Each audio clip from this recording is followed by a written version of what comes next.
Bring up John or Rob. And I'm talking real slow so we can mic up here. And Kevin, thanks.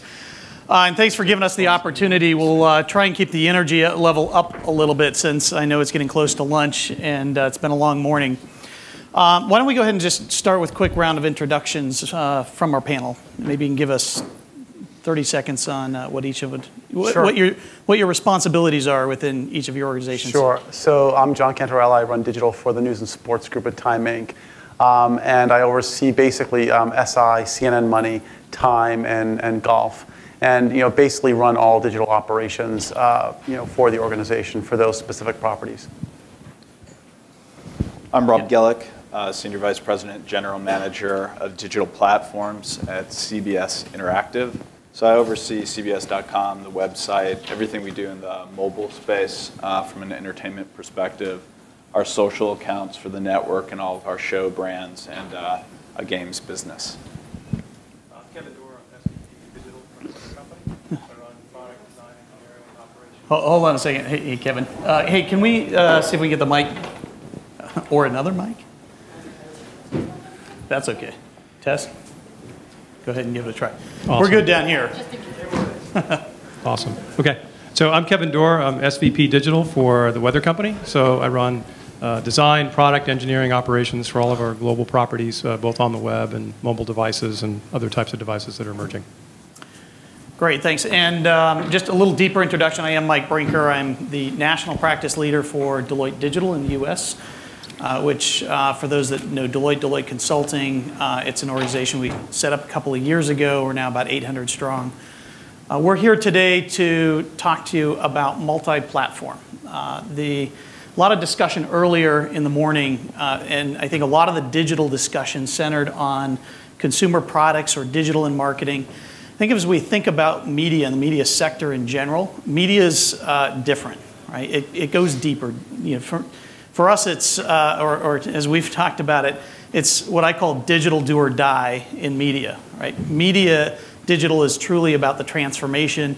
Digital is about as much the product, the transport of the product, as much as it is about the marketing of the product and the engagement with the audience. So I think as we think about what's gone on in media has really been out there in the forefront of digital and digital transformation, which is an exciting place to be, but it's I think somebody said it earlier, it's also a place where it's a painful place to be, right? Because of the pace of innovation and the bets you need to place and the reach you have to achieve with your audience. It just creates a lot of agony, and they're doing it on all of our behalf. They're out there figuring out from a platform perspective and from a reach perspective what's working, what's not, where to place the bets. So we're excited to talk about this today and at least share some of that experience. It is appropriate that, I think it's appropriate that we're talking about it here. I believe in the next 24 hours, we're also going to have 2 or 3 other sessions that talk in different capacities around platforms. So glad we can kick it off. So with that context, maybe we can just do a quick round robin and talk a little bit about what multi-platform from a strategy perspective. What have you done up to this point? What's been working? What have you invested in, and what are some of the challenges around that strategy that's gotten to where you are today? Do you want to kick us off, Kevin? Sure. A couple points first. I think at an abstract level, our audience expectations are unique in that they expect us to be everywhere on all platforms. And so whether that's unfair or not, it's out there and we need to be attuned to it. But it does mean that we pay a lot of attention to emerging technologies and platforms, deciding how quickly we go there, how much investment we're taking, and how we measure that investment as the unit volume or the surface area of that particular platform or device or experience grows. The second thing that's really important for us, and we're spending a lot more time on now, is calibrating the experience to the particular device, platform, or operating environment. I think we're getting much more attuned to the behavioral cases and the context that users are experiencing on a particular platform, and making sure that our products reflect that. You're waving at me, Mike. I work now? Okay. You have that back. And I think the third thing, again, at a sort of an abstract level, is how we unify the experiences across those platforms. And for us, it's probably 8 or 10 at least, if not more, discrete platforms and operating systems. And I don't expect with the emergence of Internet of Things for that to actually go down. I think it's going to go up, and it's going to make the choices harder and more difficult and more strategic. But unifying those experiences so that we're distilling everything down to a more common experience. We do things the same way. We always do it this way. We never do it that way. Finding that balance, even while you're producing in vastly different environments, is a big part of our strategy.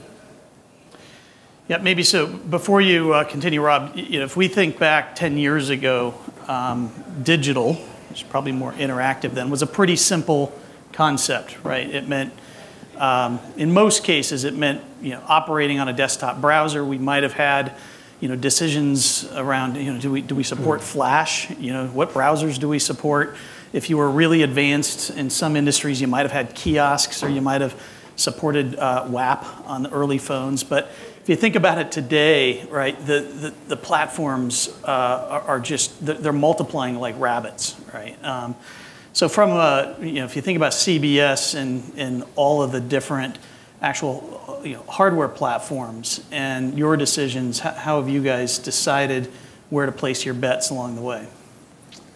Well, I mean, I think the bets kind of fall into two big buckets, and it kind of helps define what our role is within the broader organization. Certainly we're, first and foremost, we're a P&L as part of a broader organization trying to generate revenue off what is this excellent content that's being produced in conjunction with a number of studios, our network. So we're the beneficiaries of all that, trying to drive business. But also, our other personality is as a digital marketing arm for those brands, building the brands, driving audience, driving awareness. And those two things play out differently on every platform, and then how we approach it. I mean, at the corner is really video distribution, right? I think when you look at digital, it's not a surprise for CBS and many of our peers that people are doing specifically looking really hard at catch-up viewing, making sure content is available to a broad audience across a broad array of devices, whether that's tablets or mobile or set-top boxes. All the different paradigms are looking. We're looking at that, but we approach it very differently based on the type of content. And what I mean by that is we treat live content, whether it's a sporting event or the Grammys, extremely different than we do just, let's say, one of our primetime dramas. And there is a ton of ancillary content that goes into that process. And so really it comes back down to the fundamental of distributing what is already the core show as it's made, but also elaborating on that storytelling process. And I think that's the transformation that we're seeing. And it's a little bit of a catchphrase or by saying multi-platform storytelling, but it is really coming to life. It's not, like was mentioned earlier, really just B-roll content that's getting thrown up on digital platforms. It's the primary shows and a ton of rich content produced explicitly for those platforms that helps keep the dialogue going beyond that maybe once a week broadcast. Yep. So, for us, we sort of take a step back, and partly it's what is our overall strategy, and essentially, it's to be quality content at scale. The quality paradigm or definition has changed, right? Quality used to mean long form, deep, immersive reporting, really well fact-checked. With this proliferation of content across every device and every outlet, right now it means more about speed and delivery to the consumer. So we start with this notion of scale and quality, and then we say, okay, well, what do we need to enable that? So one of the first things is programming. What are we doing to make sure that all of our brands have this incredible metabolism to be fast, and not necessarily first, but to be on the news throughout the day, whether you're looking for finance, sports, or general news. The second piece is what is the technology that we can use to enable us to be where the consumer is, right? So we've really focused on responsive and adaptive design to really clean up all the products that we have. So this technology allows us to have one global site for the consumer, and we can really measure and understand what their usage patterns are across desktop, mobile, tablet. And the last piece is sort of being opportunistic. How can we think about the programming on that platform to speak to that consumer? So, that's really been a large focus. So mobile is clearly core to that. The other piece is new opportunities for us, which are really around video, right? So we're not a traditional media company in the respect that we have this great, on-air broadcast. So it allows us to rethink and reinvent how we go to market and create content for consumers. So right now we're in complete experimentation phase. We take a brand like SI who, we don't own live gaming rights because they cost, millions, if not billions of dollars. But, we are storytellers. We're not tied to any particular league. So how can we take our great storytelling and really change the way people consume video digitally? And that's really our focus. Maybe if you could build on that a little bit, and we can go around on this one as well. If you think about the storytelling aspect of it and the transformation from print into digital for you, how have you been monetizing? If you think about the investment you're making in digital, how have you been monetizing that? And have you been looking at other creative ways above and beyond simple digital ads? So it's twofold. One is, everyone talks about, print dollars go to digital pennies or digital dollars to get pennies to sort of cents on mobile.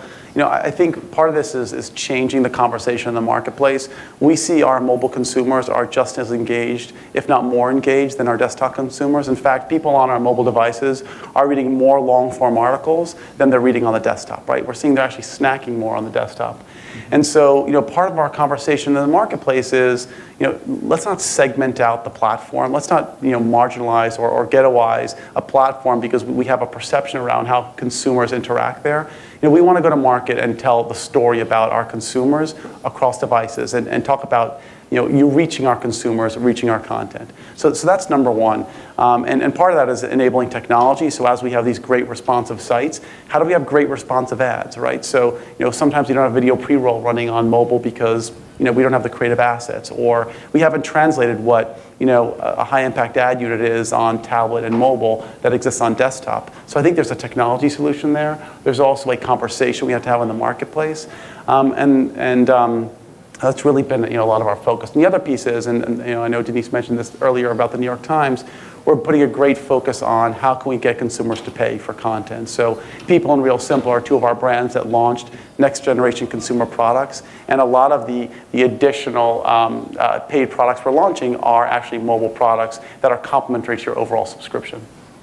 Yeah, great. Certainly we have a similar approach, and what I mean by that is that this myth that mobile and emerging platforms is for snack size, digestible pieces of content is not the case for our company. I think long form content is by far the most popular content that we distribute, and then the more that we can augment that with a rich experience, certainly that gets broader and broader adoption. Like a great example of that as it ties to monetization is certainly we have advertising as we would cross-platform playing out. I think that's pretty standard for the industry, but we do a number of premium services that drive some incremental adoption.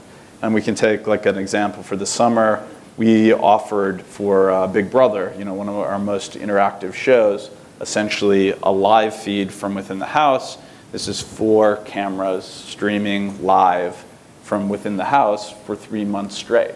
And subscribers would come in, or members, fans would come in and subscribe for a monthly fee to get this continued story. And when you're talking about that being rolled out, we rolled that across platform, tablet, mobile, any digital medium, you could essentially access that. And it becomes such a critical component to the show itself. Storylines would play out that need to actually be then addressed in the broadcast show, what's produced for broadcast, because they know that the fans are engaged on a 24/7 basis. It's really this great juxtaposition of medium. And for us, essentially having a real-time dialogue for the length that show is on with the audience, as opposed to just that hour once a week or multiple times a week. Hey, Rob, so if you think about the transition from traditional to digital, right? So obviously most of your money is still made through those traditional channels where there are deep contracts with cable providers and other distributors that are dependent upon the content. How has that played into your strategy? Has that impacted some of the decisions you've made, or is coexistence just something you're going to continue to do? I mean, I think probably the biggest issue that our space has faced is measurement. and what has come from traditional TV back down to digital. Certainly we're all looking about how do you quantify what the true viewership is across all these platforms. And I think with every quarter that passes, the industry in general is getting closer to a true mechanism to gauge audience for a specific show or an event. And those windows, started maybe with DVR growing in measurement from traditional for Nielsen, including a 4-day window. Does it go beyond that? When you know that there are meaningful audiences watching that DVR show for a month, what does that mean? And then for an advertiser, if my message is attached to that file, at what point in my life cycle of that story, do I want my message to change? Do we want that ad? And so we wrestle with dynamic ad insertion during these life cycles of the content, and also platform and distribution. And so as measurement from Nielsen and others becomes true audience, so it doesn't matter if you've tuned in on your iPad or on your smartphone or on air or on CBS.com via your PC, it doesn't matter to one audience, it's gauged and measured. Yep. I think that we're, in the next year and a half, we'll make leaps and bounds towards getting that audience kind of properly gauged. Yeah. Kevin, how about you? From a weather perspective? I think we operate a bit differently from Time and CBS. I think where we're similar is where we've expanded our footprint into the storytelling space over the past few years and fairly successfully. But at our core, we are the weather company. That's what we do.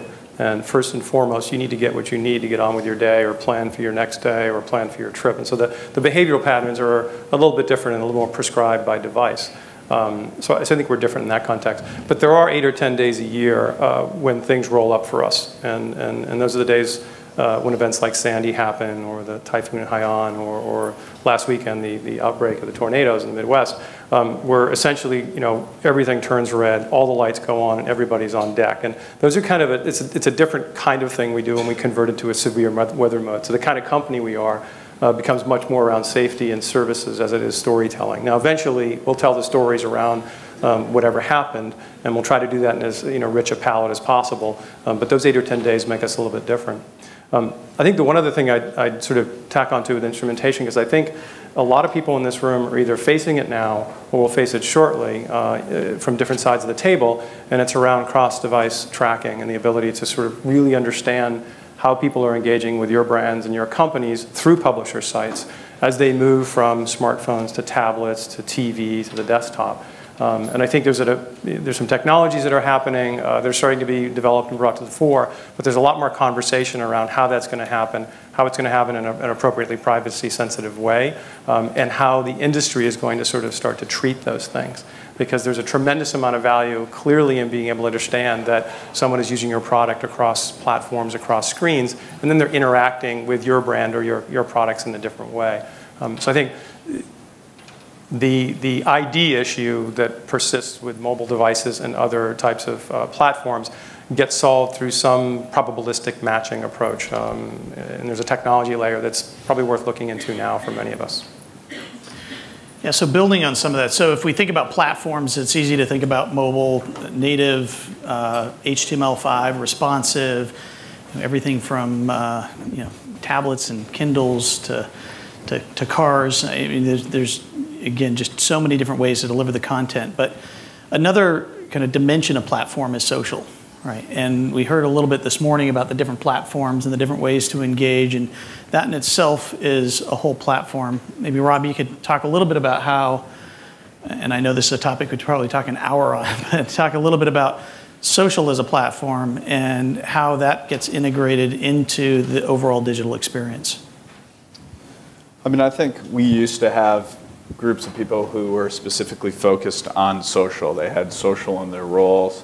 I think similar to what was mobile, even for our group a couple of years ago, a standalone group, it's kind of bled into most discipline. From if you're a publicist working on one of the shows, social is critical to everything you do. If you're a key person in marketing, you're a product person, you're integrating social into it. If you're a TV producer, even for one of our daytime shows, you're taking the voice of the fans at that time and incorporating it into the show.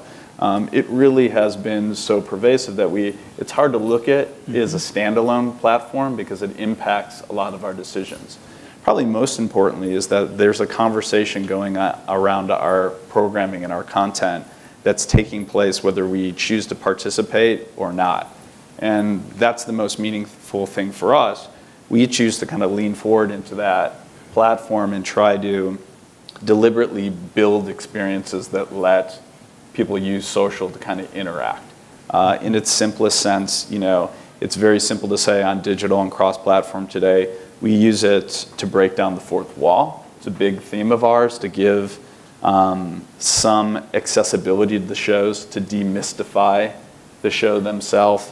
And that could be as simple as running a live video chat with one of our talent that we broadcast out where fans are asking, to how we produce the concept of, you know, behind the scenes in a way that we wouldn't, you know, traditionally do before, or it could be literally while you're watching the broadcast, be behind the scenes and on your tablet, you know, be behind the scenes at the Grammys or, you know, on a red carpet where you wouldn't be trying to transport that user there. So the nature of what's being discussed is way more informed. It makes the fans feel like they're insiders, and it ties directly back to the other content that we're providing to them. Great. So in the last couple minutes here, I just want to do a quick shotgun style. Bring out your crystal ball, polish it up. If you look 2 to 3 years out, maybe 3 to 5 years out, right? What's the next big thing? Right? We're placing all these bets on all these different platforms, and we're deciding, you know, do we build native on BlackBerry still? And you know, what do we do, right? What is next? We talked about cars out in the hallway. We talked about, will people be watching, you know, will be people consuming media and watching shows on Google Glass? If you think about where you're investing and besides just trying to get a handle around everything we do, you know, in the current environment, what are some of those next big things that are coming? You know, start us off? Yeah, I probably wouldn't focus as much on the platforms or the technologies because they're going to come and go. The movie just keeps playing. There'll be more operating systems to play into, more devices and things like that. I think it's more to the participation that Rob referred to, right? So how do you get your users to engage, to participate in on your properties, but also in a federated way? And then I think the second one, just real quickly, is probably context, which for us becomes super critical. I'm pretty terrific about telling you what the weather is going to be or what the weather is right around you.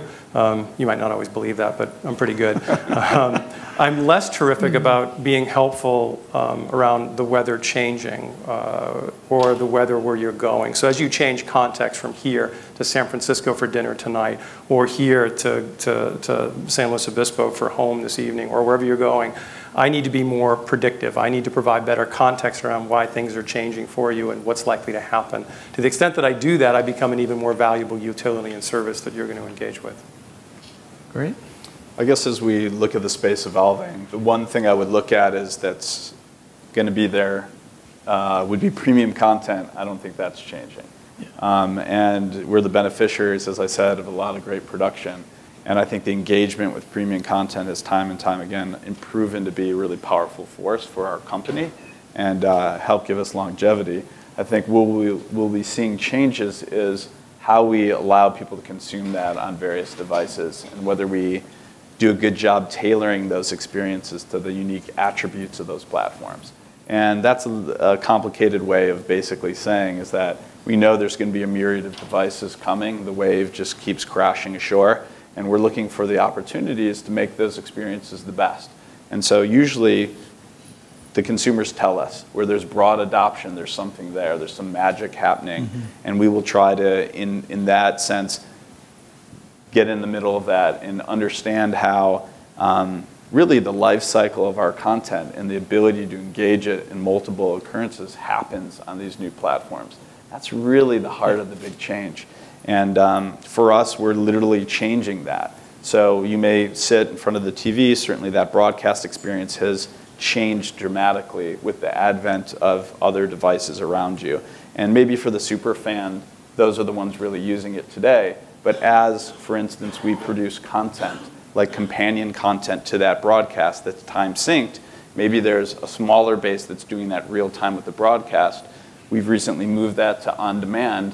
And all of a sudden, there's a whole new set of behaviors that are evolving, because people can actually pause the content, explore a backstory, or find out who a character is that they've missed, and then come back. It's much more seamless and allows us to do that in a richer way. Cool. So I'm probably the wrong person to ask about crystal balls. I remember Amazon coming and showing us, I think it was in 04, 05, an early Kindle device, and they couldn't even get it to turn on. I was like, who's going to read books on this thing? So I don't know if I'm the right person, but what I'm fascinated by is we just completed some research, and it studied men and women and their mobile devices. And it basically showed that men and women have different interactions with their devices, and they use it for different things. We found that women have a very, very emotional connection with their devices. They're absolutely in love with them, whereas men find them to be much more functional devices. And also, you know, even if you go through the purchase funnel, like how men and women shop differently on mobile. You know, men, it's very linear. It's you know, seek, find, obtain. With women, they enjoy the journey of, you know, finding the product, sharing the product, buying the product, resharing it. And so what I think is very interesting is as we talk about, you know, technology and responsive design, we have to think about programming. So if you have a dual audience, like say, you know, time, and you have half your audiences are men and women, how do you speak to those audiences differently? How can you use programming to reach them differently? And you know, some people suggest that Pinterest is a gender-based design that appeals much more to women than to men. And so my question is how can we use this information to tailor programming to genders differently so it becomes a much more personal experience? Yeah, very good. So John, for the record, I am in love with my phone. I don't know what that says about me, but all right. So I really appreciate all of your time today. We are out of time, but would be happy to take questions over lunch. We'll be, I think, all of us around all day today. So thank you. Thanks for the opportunity. Thank you. Thanks.